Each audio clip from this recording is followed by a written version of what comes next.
This week we talk about that amazing two-part premiere of Ahsoka. We talk a little bit about the Blue Beetle, and we get real nostalgic about the 30th anniversary of Mighty Morphin Power Rangers. Welcome to the Infinite Taylorverse.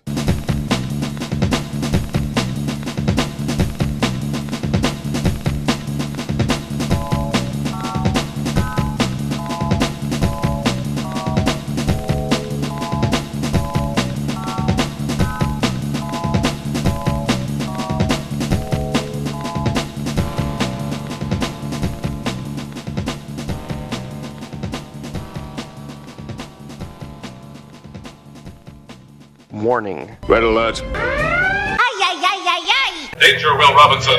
Danger. That's the emergency alert. This episode is full of spoilers for some of the latest and greatest nerdy movies and shows. Spoilers. Listener discretion is advised. What's up, everybody? Welcome to the Infinite Taylorverse podcast. I'm Billy Taylor. And I'm Taylor Oxner. And we are excited to be back after all those really cool episodes that came out of Fountain City Con. And we're ready to talk about some stuff that's been going on. And yeah, it's been a great few weeks getting to reminisce over those things, but we're glad to get to talk about some new things. But before we jump in, Taylor, what have you been nerding out about this week, man? I've been nerding out about a movie called Nebraska. Have you ever heard of it? I don't know. Oh, is It's like a is it like an modern- older lady? Yes. Okay, I do remember that one. I haven't seen it, but I remember seeing a trailer. Okay, so basically what it is this old man, he gets this letter in the mail that basically tells him he won $1 million. If you turn in, but it's not. It's like for like a sweepstakes or whatever. Like it's not real. You know what I mean? You get Mhm. those like things in the mail all the time. Well, he thinks that it's real, and so no one will take him, so he just starts walking. Well, his son comes up and picks him up, or the cops come and pick him up. And this happens like once or twice in the beginning. And then the son's just like, well, I don't got a lot going on right now. Let's just go. And so he takes the dad, and then they go on an adventure. But it was really good. It's funny, kind of sad, kind of happy. Like it's very, it feels really real. Yeah. And it's Will Forte does look amazing in it. But the one thing about it, it's black and white. Like Okay. it's a modern film, but it's black and white, and it works so perfectly for that movie. So I recommend it. Yeah, didn't that one win a lot of awards when it was newer? Yeah, it did. I think it got a Sundance Award, and it got something else. Yeah, I kind of remember that now. Yeah, I should go back and watch that. Every year there's so many movies that win awards, but I don't go back and watch all of them, and that's one I wanted to. So I'm glad you brought it up. Now I need to go watch it. Yeah, it was very much a surprise. It had been sitting in my pile for probably 3 to 4 years. And I just finally got around to it and put it in. And then I wanted to like only watch an hour, right? And then like go to bed. And then I'd finish it the next day. But I wound up just watching the whole thing. Yeah. So it was good. It's always funny when that happens, especially when you kind of need to go to bed, but whatever you're watching is so good, you just can't stop. Yeah, exactly. Exactly. That. And then my wife and I watched The Flash since it came back out. Oh, yeah. And I got to see the scenes that we didn't get to see in theaters. Yep. And like see all the different things they kind of changed. It changed a lot of dialogue. Yeah, what did you Did notice? you notice that? I feel like the only thing I can remember noticing was the ending stuff, but what did you notice?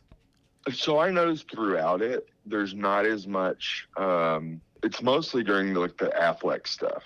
Oh, okay. Like it's the conversations are just a little different. Like they're not as long or not as short. Like they're just different. You can tell. Okay. I thought the graphics could have used an update though. Good Lord. Right. CGI was awful. I do love how the director said, well, that's on purpose. So he said the between worlds stuff was on purpose so that you, the viewer, understood he was not in his reality. I'm like, oh, okay, I guess that's a reason. That's dumb. That's Cap. Yeah. Cap. I call Cap. Do be capping. That dude's a Captain Crunch. Right? I guess I will say shout out real quick to our listener, Buddy the Elf, Robert Manning. He messaged me a few weeks ago because he's caught up on all of our episodes. He's like, hey, did you guys ever talk about what was different in The Flash from the new release versus the theatrical release? And I said, man, I don't know that we did. So this past 2 minutes was for you, Robert. Yeah, there's that. I saw George Clooney, which I didn't see the first time. Remember how it just Yep. ended when he goes, "What the?" And I told Lauren that, and Lauren's like, she's like, "Really?" Yeah. I go, and we didn't get credits either. It just ended, if I remember correctly. Yep.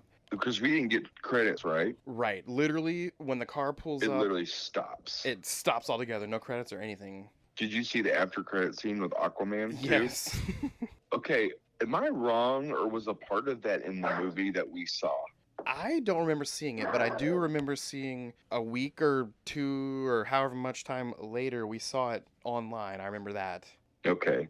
For some reason, when we watched it, I had a vague remembering of like that happened like around the same scene as when the other Justice League characters were around, but it was before he figured out about that. I don't know. I just thought that like when he fell into the puddle, it was just so funny. I Yeah. like laughed so hard out loud. I was like, oh wow. Lauren actually liked the movie. She said she thought it was a lot of fun. She goes, it sucks that he sucks. Right. Yeah, that's every time I watch it, because I've watched it, well, once in the theater and once at home with my wife, and yeah, I agree. It's such a fun movie. It kind of sucks that we gotta put our mindset around that stuff and take away them as a person and just watch it for what it is. Yeah, that's the separation of art and artist. That stuff's really hard for me to do. I know. It's some stuff I'm like, for some reason, it's a lot easier. I just think it depends on what my relationship is with the piece of art, maybe. Yeah. I don't know. Well, let's see. For me, nerding out this week, I went to the store and, well, first of all, I'm one Funko Pop away from 500. Wow. I know. I got to figure out what's going to be that milestone one. But I was at the store when I was 2 Funko Pops away from 500, and there were all these new Star Wars ones. But there was, I think it was Walmart, and it was a Walmart exclusive Max Rebo. And Oh, wow. for some reason, our store here in town put them all on a shelf marked $6, and it's an exclusive one that should have been like $18. And Oh, lucky. yeah, I know. For some reason, they have them behind a lock and key at our local Walmart. And I went over to the guy and I was like, hey, can I get one of these? And my brain wasn't even thinking, ooh, it says $6. Because I knew, I'm like, this is a special edition exclusive. It's not going to be, Yeah. like, I didn't even think anything of it. But the kid was like, it looks like they put it on the wrong shelf here, so let me price match it for you. And I'm like, yes. Like, I didn't even think of it. The kid did. And it was awesome. So that was what I was nerding about, getting my 499th Funko Pop. Not only getting it, but getting it at a crazy price. Yeah, that's crazy. I don't remember which one was mine Yeah. Oh, I know. because I wasn't keeping track. What are you around right now? Well, I was at 500 like 2 or 3 years ago. So, like, a lot. Yeah, I mean, I was talking to Lauren about this too. It's like don't remember the last Funko I went out and bought myself. Yeah. Like, I guess that one I bought off you that you bought, I guess that's the closest I've been in a very long time. Yeah. To actually, no, that's not true. Actually, I went to one of those. Have you ever heard of those, the Amazon store where all the overstock and they have it in bins and it's all one price for that day and you can get as much stuff as you can? Yeah, I have heard of that. Okay, well, there's one in Olathe next to the Pizza Street on, Santa Fe, 135th. Oh, okay, yeah. And we went in there and there was a Funko and it was it was from Guardians 3 and it's the weird alien with the purple face and she wears like a suit and has claw hands. Oh, okay, yep, yeah. Yeah, it was $3 that day. So Oh, nice. I got that for $3. That's awesome. Yeah, Yeah, and it's one I would like never buy on my own, but I was like $3, I'll just get it. Oh, I know. I have so many pops that are exactly like that. I think one of them is Mrs. Peacock from Clue, because I paid like $2 for it, and now I'm like, why did I buy this? Yeah, because now you have that weird completionist part of your brain that's like, I have to have the rest of this set now. And it's funny, that's kind of where I was, but now as I'm running out of space, I'm starting to think, okay, maybe there's some of these I can live without to make room for new ones that I feel like I can't live without. Yeah. But yeah, we'll see. That's the one good thing about opening them. The boxes don't take up too much space. Yeah. But I know that's against your religion, though. And for and for me, it's partially, like, oh, I don't want to open it, but I honestly like how the boxes look. It's just, I don't know, I love the box art just as much as I like the pop itself. Yeah, the box art's really cool, especially like the blacklight ones. Oh yeah, those are Like awesome. those boxes are amazing. Or what were the boxes? The Batman 80 was the 80th anniversary or 70th anniversary?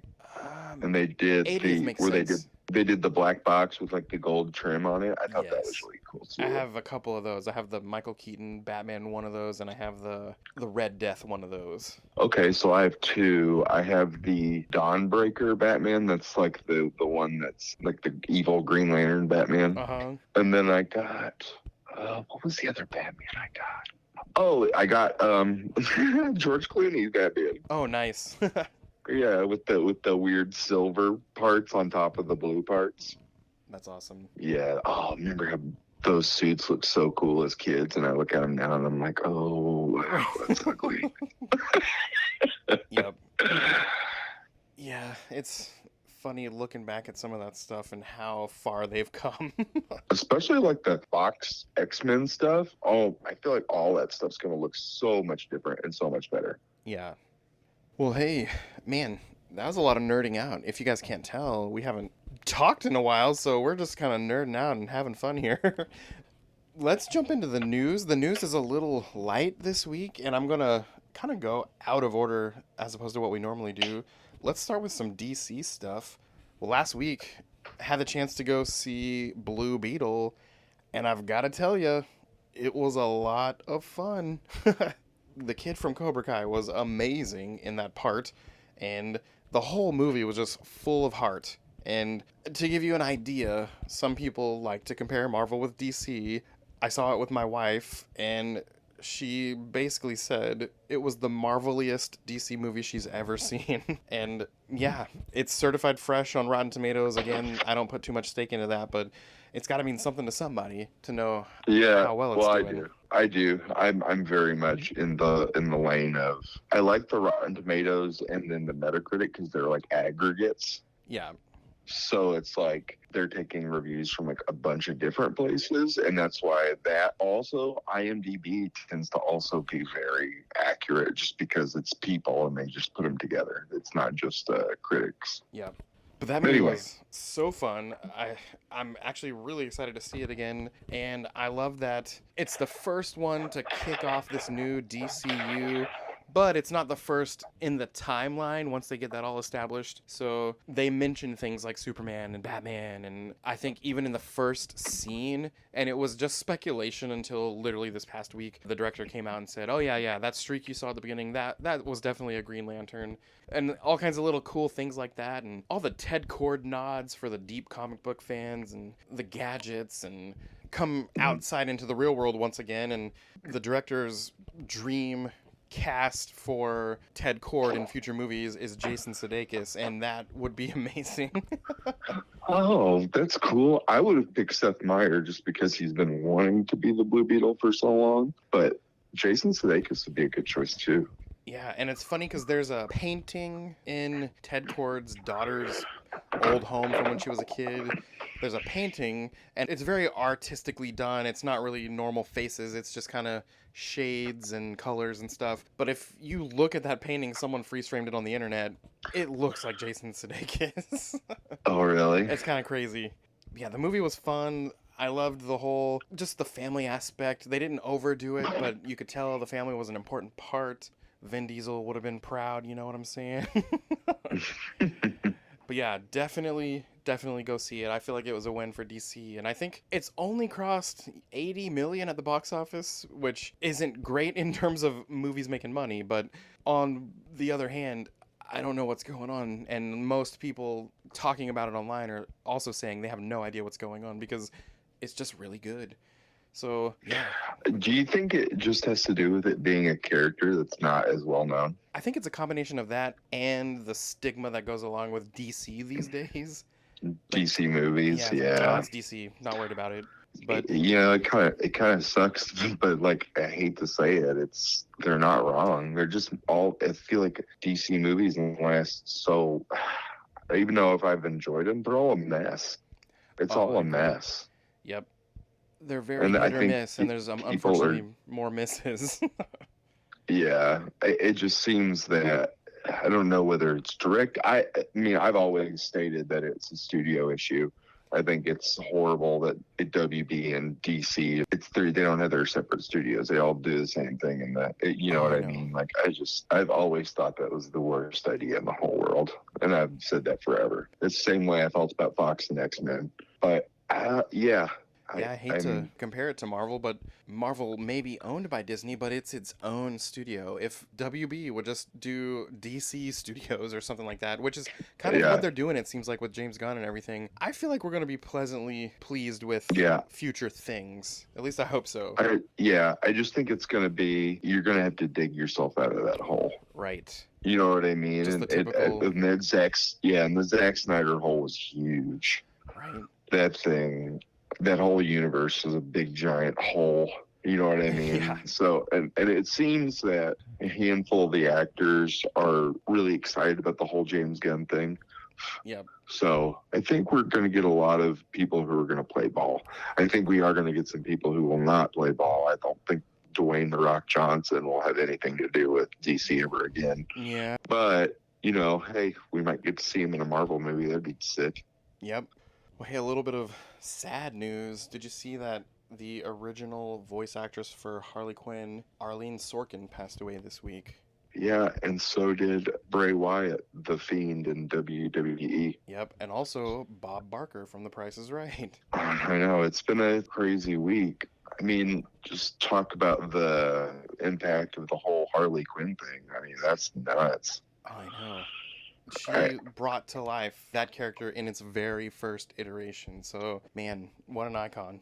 Yeah, it's just everybody else since her has just been trying to imitate her. It's kind of like with the Mark Hamill as the Joker. There's only been a couple people who have tried to do something different than what Mark Hamill's done. Yep. And some of them, you know, succeed a little bit other than others. Oh yeah, I feel like when Tara we've Strong seen, like, does a good job. Yeah, I would just say Tara Strong is Harley Quinn at this point, and so is Margot Robbie. But other than that, though, it's like, you know, you'll have somebody. It's like the voice of Batman. The fact that it's not Kevin Conroy anymore is just. Yeah, who's this imposter? Yeah, you're just like, what? You're not Batman, right? I do like the Kaylee Cuoco Harley Quinn though. She's pretty hilarious. Yeah, I thought hers was pretty good. But I remember Mark Hamill even saying about the Joker, like, he goes, the one person who did something completely different than me that I liked was, who's the big guy who played the Joker for the Batman? Kevin Michael Richardson? Yes. So Kevin Michael Richardson did the voice of the Joker in the Batman cartoon. Yeah. And Mark Hamill says that's the only one that he thought was just so good that wasn't like him. Yep. Oh, I love Kevin Michael Richardson, man. Those of you listening, I don't have another hour to tell his story, but go out there, look for podcast episodes, I think maybe Nerdist or other things like that, and listen to the Kevin Michael Richardson story. If your dream is to be a voice actor, his story is super inspiring. Yeah, it's awesome. But yeah, let's see. The Flash series finale. We know that a few weeks back or a couple months back, we got the series finale, and a lot of people weren't too pleased with it. It just kind of abruptly ended. Well, this past week, a deleted scene started appearing online, and it's a scene that had Barry and Joe West, so his wife's dad, and Joe was holding their recently born baby, Nora, who we've seen, you know, the adult Nora, who's come back in time several times. So we finally see the baby, and he's talking about just how great it is and weird it is to hold her. And then John Wesley Shipp's standing there as Jay Garrick from another reality, and the Speed Force avatar who took the form of his mother. So they're both like, we're so sorry that your parents couldn't be here to see this moment. And Barry had tears in his eyes and was like, they did. And I'm like, oh, that punched me in the gut with so much emotion. And I'm like, why did you leave this out? A lot of people did not like how this ended. And that 2-minute clip just added so much emotion for me. And I'm sitting here thinking, you guys made a mistake cutting this out. It was awesome. Yeah. I hate it when there's scenes in movies that are cut out that explain something. Yeah. Like an exposition scene. They're like, why did you cut this out? This makes the movie make sense. I don't understand. And it's especially in genre movies. Well, they'll do crazy extra scenes. You're just like, why didn't you just put it in? Right. And, and that's what happened with the whole Zack Snyder cut thing is people are just like, I want to see all the extra scenes. Yep. Well, over with Marvel, like I said earlier, there's not really a bunch of news. I only have one rumor on the list, and the latest rumor, which makes sense, is that Nicolas Cage as Ghost Rider is supposed to show up in Deadpool 3, and that's kind of crazy, and I'm totally for it. Yeah, I've decided after The Flash, any Nick Cage cameo in a superhero movie that's unnecessary, I want it. Oh, 100%. It's yeah, the idea of him coming back as Ghost Rider cracks me up. Yes. That's it, because those movies are so ridiculous. Mhm. They're not good at all. You know, I remember as a kid going to see that and thinking it was so BA, and now I'm just like, I watch it and I'm just like, oh, this is not even remotely that. Especially like the second one where he like pees fire. Right? Like, like it's just who wrote these things? And Right. and Nick Cage is acting, you know how he is. So it's just Oh, yeah. and then you have Eva Mendes there, who should never be with anyone who looks like Nick Cage because Oh, she's yeah. way too pretty for him. Way out of his league. Yeah, and then oh, what's the old man's name? Sam Elliott. Elliott. That's correct. Gosh, I wish I could remember that one. He's in it as the old school Ghost Rider, and he was amazing. And then the bad guy, who is also an actor from Hunger Games. Uh-huh. I don't know if you remember this, but he plays Blackheart. Do you know what that, like Mephisto's kid? Oh, yeah. The first time I ever saw Blackheart, it wasn't even in comics. It was in Marvel vs. Capcom 2.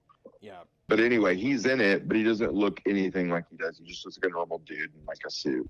Like a suit, like a tie and coat, Right. you know. So there's that. Yeah, I really hope we get to see, not counting the Agents of S.H.I.E.L.D. version, but I hope we get to see an MCU version of Ghost Rider, because I can only imagine how cool that would be with the MCU treatment. Yeah. Well, you do know that Keanu Reeves was hired forever ago by Marvel, and they haven't said anything since that. Yeah, it's like, what could it be? Yeah. And Daryl from Walking Dead, it's the same thing. Yep. So I don't know what that is, but wouldn't it be awesome to have Daryl from Walking Dead be Ghost Rider? He would be literally perfect for that role. Yeah, I think so too. The only rule, if Keanu Reeves, I know they're, what if he's Silver Surfer? Didn't you mention in the past that was kind of your fan cast? That is my fan cast for that. Because can you imagine like him playing like his Neo character like Silver Surfer? Yes. That would be amazing. Using the Neo voice. Yeah, that would be crazy, and I would totally be down for that. Yeah, like when the Neo voice and everything, can't you just like see it? Where he's like, if he comes out and he's just like, whoa. You know what I mean? He comes into Earth or whatever. Like, I could just imagine his voice as that character so easily. I can definitely see it. And maybe even do, I don't know, like a Bill and Ted thing in one scene they cut out would be kind of awesome. Right. Whoa. Like, you know, as like a gag, like him on the surfboard or whatever, just like, whoa. And then they get the actor, Alex Winters, who played Bill, across from his Ted, to play something in the movie. That'd be amazing. What if it's Galactus? Alex Winters, Galactus. What was their band name? Wild Stallions. They come into Earth yelling Wild Stallions while That's amazing. I gotta have something. I gotta make something with that now. Oh yeah, That's some crazy. fan art. Yeah. Oh yeah, we know Okay, enough what else? guys at cons that we could get someone to draw that out for us. Absolutely, we would. I gotta make a note of this to remember it. Yeah.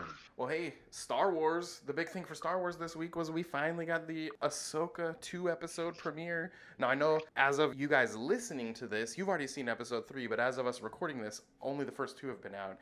And oh my gosh, you guys already know how I feel about that character, but my gosh, those episodes were amazing. I was on the edge of my seat the whole time. The whole Rebels lore that's been brought into this, and then getting to see so many things live action, just blew my mind. And I'm talking side characters like senators and the senator's son, and for example, Clancy Brown, you know, the famous voice actor for Lex Luthor and other things. He was the voice of this senator from Lothal, and he played him live action in this premiere, and I'm like, oh my gosh, this is freaking amazing. That's so cool. Mr. Krabs. Exactly. Krabby Patty. Side note, last year he was the villain in that Dexter revival series. Oh, was he? Yeah, it was so hard seeing him be a serial killer because I love the guy and yeah, it was not cool. But anyway. Yeah, that was like when I saw him in Lost. And I was just, why Wait is a minute. Mr. Krabs at the Lost Island? Yep. Sabine Wren was amazing. Harrison Dula was amazing. Oh, we got this remaining Inquisitor guy that we don't know his identity, and there's so much speculation out there. What if that guy's Ezra and he's been brainwashed? Or what if he's Starkiller? There's so much speculation. And then Sam Witwer, who is the voice of Starkiller in the video games and stuff, was credited as additional voices in this episode. So there's so much speculation of who that Inquisitor could be. I'm just here for it, and I'm so happy for the early Tuesday night releases instead of Wednesday morning. And yeah, I'm going to be staying up late every Tuesday night watching this stuff. And it's going to be, they've been traditionally 6-episode Star Wars series. This one's going to be 8 episodes. Oh. And bring it on, please. Yeah. I'm excited. Anything with Rosario Dawson is a winner in my book. Yes. Well, there's not much else. Once again, as of us recording this, today is the 30th anniversary of Mighty Morphin Power Rangers. It came out 30 years ago today. And you guys know how much that show means to me. A grown adult man still has so much nostalgic feelings for this children's television show. But the final season comes out really soon on Netflix. And some information they released last week or a week or two ago was that David Yost is going to be coming back as Billy the Blue Ranger, and he's going to kind of be their, their Zordon mentor character. Their guy in the chair. Yeah, I'm so excited about that too. It's really cool to see him get his, comeuppance from that show, from the way he was kind of treated 30 years ago. Yeah. Not from the cast and stuff, but sounds like the crew and people behind the scenes were kind of a nightmare towards him. So I'm just excited to see him back, not only professionally, but the character. I always loved Tommy, but I always related to Billy. Yeah. But yeah, that's really about all the news this week. There's not a whole lot going on locally, but as things come our way, we'll let you guys know. But hey, as for us here at the Taylorverse, I've been Billy Taylor. I'm Taylor Roxer. And come back next week, same Taylor time, same Taylor channel. See you guys then. Bye. Bye.